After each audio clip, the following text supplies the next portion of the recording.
ओम नमः शिवाय।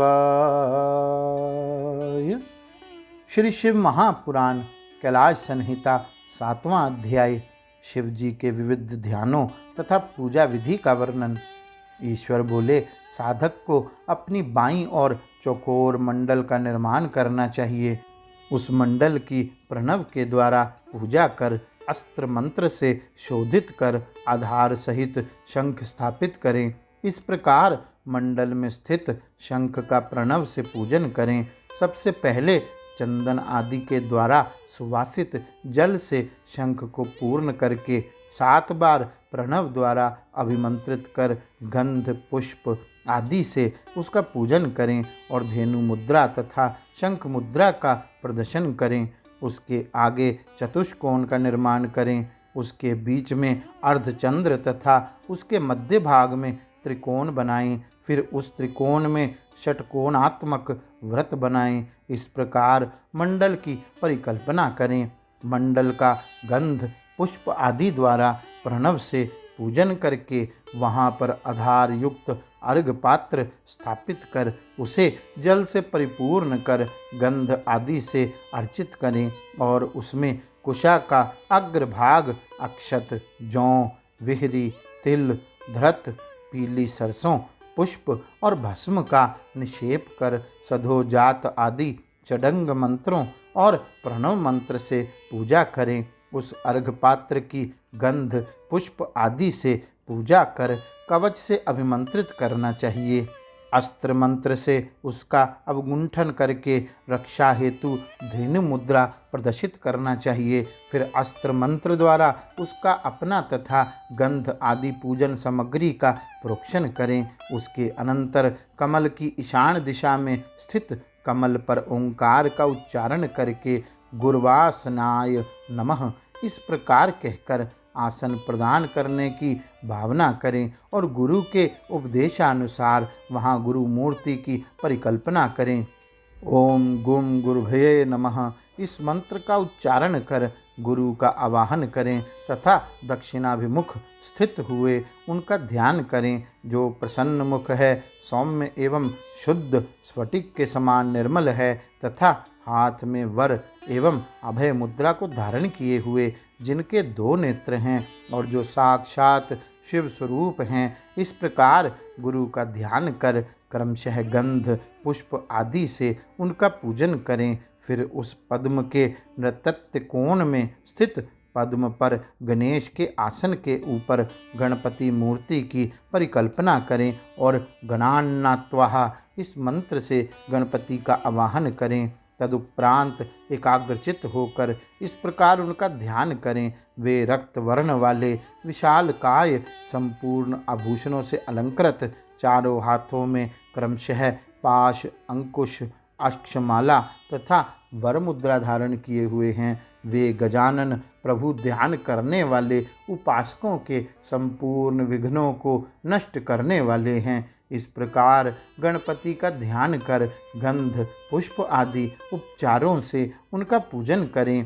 केला, नारिकेल, आम्रफल, लड्डू तथा फल सहित नैवेद्य समर्पित कर नमस्कार करें। पद्म के वायव्य कोण वाले कमल पर संकल्प पूर्वक स्कंद के लिए आसन प्रदान करें और स्कंद की मूर्ति बनाकर बुद्धिमान साधक उसी में उनका आवाहन करे। स्कंद गायत्री का उच्चारण करने के अनंतर कुमार का इस प्रकार ध्यान करें, जो उदीयमान सूर्य के समान तेजस्वी तथा श्रेष्ठ मयूर के आसन पर स्थित हैं, जो 4 भुजाओं से युक्त परम कृपालु, मुकुट आदि आभूषणों से सुशोभित और अपने चारों हाथों में वर, अभय मुद्रा, शक्ति तथा कुकुट धारण किए हुए हैं। इस प्रकार ध्यान करके गंध पुष्प आदि पूजोपचार सामग्री से विधि पूर्वक उनकी पूजा करें। इसके बाद पूर्व द्वार के दाहिने ओर रहने वाले अंतःपुर के रक्षक साक्षात नंदीश्वर की भली भांति पूजा करें, जो सोने के पर्वत के समान संपूर्ण आभरणों से विभूषित, बाल चंद्र युक्त, मुकुट धारण किए हुए, सौम्य मूर्ति, त्रिनेत्र, चतुर्भुज, अपनी भुजाओं में दिदीप्यमान शूल, मृग मुद्रा, टंक तथा सुवर्ण का वेत्र धारण किए हुए हैं। चंद्रबिंब किसी प्रभा से युक्त तथा वानर के मुख सदृश जिनका मुख है, ऐसे नंदी की तथा उनके उत्तर की ओर मरुतों की कन्या सुयशा, जो नंदीश्वर की भार्या है, जो अत्यंत पतिव्रता तथा पार्वती जी के चरणों को आलता आदि से अलंकृत करने में तत्पर रहती हैं, उनका भी गंध पुष्प आदि उपहारों से पूजन करें। तत्पश्चात अस्त्र मंत्र पढ़कर शंखोदक से उस पद्म का प्रोक्षण करें। यथा कर्म आधार आदि आसन का भी निर्माण करें। पृथ्वी के नीचे श्याम वर्ण की कल्याणकारिणी आधार शक्ति का ध्यान करें। उसके आगे ऊपर की ओर मुख किए कुंडल के आकार वाले उन अनंत भगवान का ध्यान करें, जिनका शरीर धवल वर्ण का है, जो 5 फन वाले हैं और जो मानो आकाश को चाट से रहे हैं। तत्पश्चात उस आधार शक्ति के ऊपर 4 पाद वाला एक श्रेष्ठ सिंहासन स्थापित करें। उस सिंहासन के चारों पादों के नाम आग्नेय आदि कोनों के क्रम से धर्म, ज्ञान, वैराग्य तथा ऐश्वर्य हैं। उनका वर्ण श्वेत, पीत, रक्त तथा श्याम है। उसके अनंतर पूर्व आदि दिशाओं के क्रम से उत्तर दिशा पर्यंत अधर्म आदि का आवाहन करें और लाजाव्रत मणि के समान कांतिमय उन अनंत देव के शरीर की भावना करें। उसके अनंतर कमल के अधच्छंद, उधर्वछंद, कंद, नाल, कंटक, दल और कर्णिका में इस प्रकार भावना कर क्रमशः उनका अर्चन करें। दलों में 8 सिद्धियों तथा केसरों में रुद्रा, वामा आदि 8 शक्तियों की पूर्व आदि के क्रम से चतुर्दिक भावना करें। कर्णिका में वैराग्य और बीजों में 9 शक्तियों की भावना करें। इसी प्रकार वाम आदि शक्तियों की पूर्व आदि दिशा में कल्पना कर बाद में मनोन्मिनी की कल्पना करें। कंद में शिवात्मक धर्म, नाल में शिवाश्रय भूत ज्ञान, कर्णिका के ऊपर आग्नेय मंडल, चंद्रमंडल तथा सूर्यमंडल का ध्यान करें। आत्मा, विद्या तथा शिव इन 3 तत्वों की कल्पना करने के अनंतर सभी आसनों के ऊपर सुख कर चित्र विचित्र पुष्पों से उद्भासित तथा परव्योमावकाश नाम वाली विद्या के द्वारा अत्यंत प्रकाशमान आसन की मूर्ति के उद्देश्य से पुष्प अर्पित करते हुए परिकल्पना करें। तत्पश्चात आधार शक्ति से आरंभ कर शुद्ध विद्या आसन पर्यंत ओंकार सहित चतुर्थी विभक्ति के अंत में नमः लगाकर नाम मंत्रों का उच्चारण करके विद्वान साधक पूजन करे। यही विधि क्रम सर्वत्र है। मुद्रावित पुरुष अंग, मुख तथा कला के भेद से उन सधोजात आदि 5 ब्रह्म देवताओं को पूर्ववत उनकी मूर्ति में क्रमशः विन्यस्त करे। फिर पुष्पांजलि हाथ में लेकर देवता का वाहन करे। सधोजातम प्रपधामी से लेकर शिवो में अस्तु सदा शिवोम यहाँ तक मंत्र का उच्चारण करते हुए मूलाधार से उठे हुए नाद का 12 चक्रों की ग्रंथियों को भेद कर ब्रह्मरंध्र पर्यंत उच्चारण कर ओंकार से प्रत्यक्ष होने वाले शिव का इस प्रकार ध्यान करें कि वे सदा शिव शुद्ध स्फटिक के समान वर्ण वाले निष्कल अक्षर, सभी लोकों के कारण, सर्वलोकमय परम तत्व, बाहर तथा भीतर सर्वत्र व्याप्त होकर स्थित, अणु से अणु तथा महान से महान, भक्तों को बिना प्रयत्न दिखाई पड़ने वाले ईश्वर, अव्यय, ब्रह्मा, इंद्र, विष्णु, रुद्र आदि देवगणों को भी दिखाई ना देने वाले, वेदों के सार स्वरूप, विद्वानों के द्वारा अगोचर सुने जाने वाले, आदि मध्य अंतरहित और भवरोगियों के लिए औषध स्वरूप हैं। इस प्रकार एकाग्रचित्त हो परमेश्वर का ध्यान करके पृथक पृथक मुद्राओं का प्रदर्शन करते हुए उनका आवाहन, स्थापन, संधिरोध, निरीक्षण तथा नमस्कार करें। सकल तथा निष्कल दोनों ही स्वरूप वाले साक्षात सदाशिव देव का इस प्रकार ध्यान करें कि वे शुद्ध स्फटिक के समान स्वच्छ, सर्वदा प्रसन्न, शीतल कांति से युक्त, विद्युत के वलय के सदृश, जटारूपी मुकुट से सुशोभित, व्याघ्र चरम का वस्त्र धारण किए हुए, मंद हास्य से युक्त, मुख कमल वाले, रक्त कमल की पंखुड़ी के समान प्रतीत होते हुए, करतल, पदतल तथा अधर वाले, संपूर्ण लक्षणों से संपन्न, सभी आभरणों से विभूषित, हाथों में दिव्य आयुध धारण किए हुए, दिव्य गंध का लेप लगाए हुए, 5 मुख तथा 10 भुजाओं वाले और सिर पर अर्धचंद्र रूप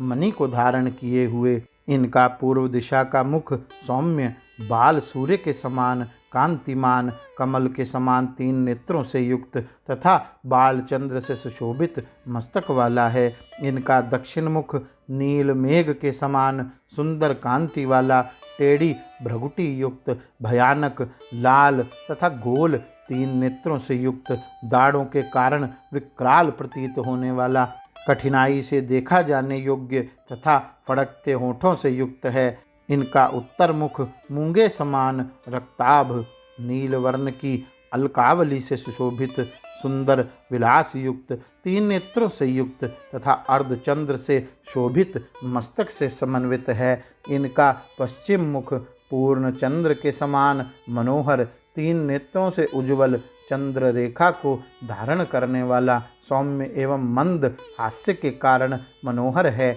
इनका 5वां मुख स्फटिक के समान स्वच्छ, चंद्र रेखा के द्वारा उद्भासित, अत्यंत सौम्य तथा खिले हुए 3 नेत्रों से भासमान है। इनके दक्षिण का भाग शूल, परशु, वज्र, खड्ग एवं अग्नि से उद्भासित है और वाम भाग पिनाक नामक धनुष बाण, घंटा, पाश एवं अंकुश से दीप्यमान है। वे जानु पर्यंत निवृत्ति नामक कला से, नाभि पर्यंत प्रतिष्ठा नामक कला से, कंठ पर्यंत विद्या नामक कला से, ललाट पर्यंत शांता नामक कला से तथा उसके ऊपर शांतितीता नामक पराकला से युक्त है। भगवान शिव का 38 कलाओं से समन्वित स्वरूप पंचाध्यापी तथा वैसे ही पंचकलामय विग्रह वाला है। इन पुरातन महेश्वर देव के मंत्रात्मक श्री विग्रह का ईशान मंत्र शिरोमुकुट, तत्पुरुष मंत्र मुख, अघोर मंत्र हृदय, वैसे ही गुहदेश वामदेव मंत्र तथा चरण सधोजात मंत्र है। वे मात्रकामय, पंच ब्रह्ममय, ओंकारमय तथा हंस न्यासमय है। वे पंचाक्षरमय, षडक्षरमय, 6 अंगों से युक्त तथा 6 जातियों से युक्त है। हे प्रिय, इस प्रकार मेरा ध्यान कर मेरे वाम भाग में मनोन्मणि स्वरूपा आप गौरी का गौरीर्मिमाय इस मंत्र के आदि में ओंकार लगाकर भक्ति पूर्वक आवाहन करके पूर्ववत नमस्कार पर्यंत पूजन करे। हे ईश्वरी, हे देवेशी, तब एकाग्र मन हो साधक इस प्रकार तुम्हारा ध्यान करे। खिले हुए कमल के समान कांति युक्त एवं विस्तीर्ण तथा दीर्घ जिनके नेत्र हैं, पूर्ण चंद्र के समान मुख तथा केश नीले एवं घुंघराले हैं, जिनके शरीर का वर्ण नील कमल के समान है, जिनके मस्तक पर अर्धचंद्र विराज रहा है, जिनका वक्षस्थल अत्यंत उतुंग, घन, स्निग्ध तथा वृत्ताकार है, जिनकी कटी अत्यंत सूक्ष्म तथा शोणी प्रदेश स्थूल है, जो पीत और सूक्ष्म वस्त्र धारण की हुई हैं, जो सर्वाभरण भूषित हैं तथा मस्तक पर उज्ज्वल तिलक से युक्त हैं, जिनके केशपाश सुंदर पुष्प से ग्रथित हैं, जो सभी गुणों से संपन्न हैं, कुछ कुछ लज्जा से, जिनका मुख नीचे की ओर झुका है, जो अपने दाहिने हाथ में स्वर्ण कमल धारण की हुई हैं और जो हाथ में चामर दंड लेकर सुखासन पर विराजमान हैं। हे देवेशी, इस प्रकार स्थिर चित्त होकर मेरा तथा तुम्हारा ध्यान करके ओंकार से प्रोक्षणादि पूर्वक शंख के जल से स्नान कराएं। भवे भवे नाति भवे इस मंत्र से पाद्य अर्पित करें। वामदेवाय नमः इस मंत्र को पढ़कर आचमन प्रदान करें। ज्येष्ठाय नमः ऐसा कहकर शुभ वस्त्र प्रदान करें तथा श्रेष्ठाय नमः ऐसा कहकर यज्ञोपवीत प्रदान करें। इसके बाद रुद्राय नमः इस प्रकार कहकर पुनः आचमन कराएं। कालाय नमः ऐसा कहकर भली भांति निर्मित उत्तम गंध प्रदान करें।